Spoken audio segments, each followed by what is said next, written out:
Do you ever find yourself resentful that perhaps he's just not helping enough or things aren't going right and you just feel yourself sinking and getting discouraged? Boy, can I relate. So we have been trying to build a log cabin now for 2.5 years, and we moved into this camp and we downsized after we thought all our kiddos were leaving. They all now have left, but anyways, besides the point. Living in this seasonal camp. Now, I love where I am. You can see I'm at the lake. I absolutely love it here. And this little camp has no insulation, and that lake will soon be frozen over, and the wind will be ripping across it with the massive pine trees behind me waving very like toothpicks up there. And yeah, anyways, I don't want to tell you my fears about it because I don't want them to come true. But sometimes, like last night, we were supposed to have the final selectmen meeting with the approval for the being able to start construction and taking the trees down. And the meeting was canceled because of the holiday. And so, oh my gosh, when I realized it late last night, my heart sank. It just sank. And I thought, oh, I've waited so long. Like, oh, like all the fear came in. Like, how am I going to get through this winter again? I've frozen pipes. I mean, we've done it. I have done it for 2 winters. I can do it again.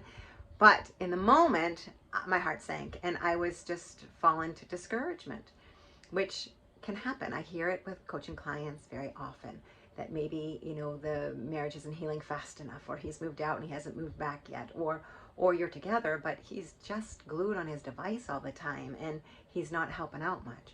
And resentment, you know, anger, the dishes in the sink, like we can just get swallowed up in that resentment. And so I want to give you the solution. All right. So when you're feeling resentful, the antidote is to pivot to gratitude.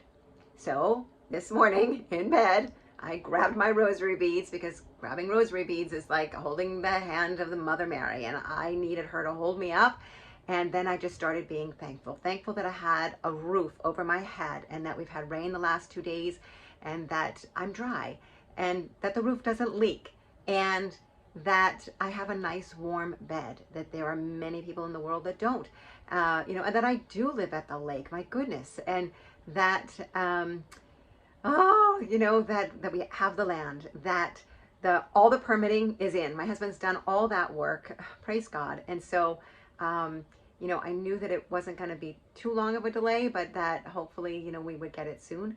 And that I have a refrigerator full of food and that I am blessed. You know, gosh, I got all kinds of wood out there. Yes, we need to split it, but there's lots of wood for the winter. And I have a wood stove, and I do have a furnace. You know, it costs a lot to heat, but it's okay. I can stay warm, right? So I invite you, wherever you are, if you're feeling resentful today, to drop and give 10.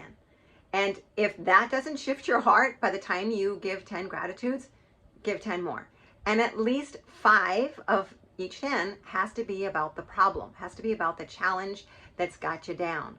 So when I dropped and gave 10 this morning, it did. It shifted my heart, and I realized, gosh, Carol, you are so blessed. You know, pick yourself up here, knock it off, and you know, focus on the good. You can make it. I walked down the street and there's a very old cemetery back into the 1800s. And I think about the women who stood there in those long dresses. They didn't have any furnace at all back then. They were farm people.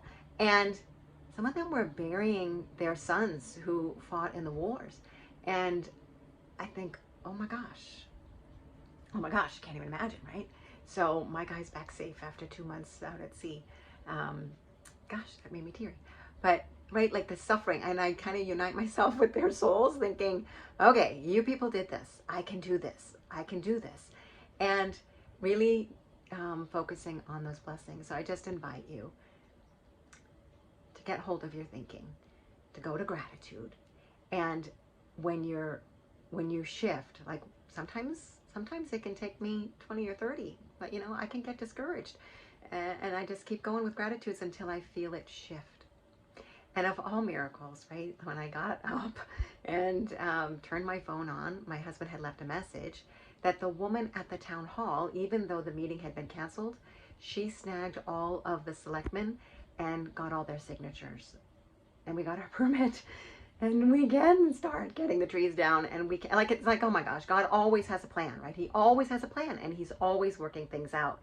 And so when I believe that, my life goes better, my day goes better, everything goes better. And so I just invite you to get hold of your thinking, focus on gratitude, and stay in today. All right? Be sure to come and join our Happy Wife community where we share all kinds of things like this. And subscribe to the channel, like, leave a comment, all the fun things. But I'm standing for you to be your best self. God bless.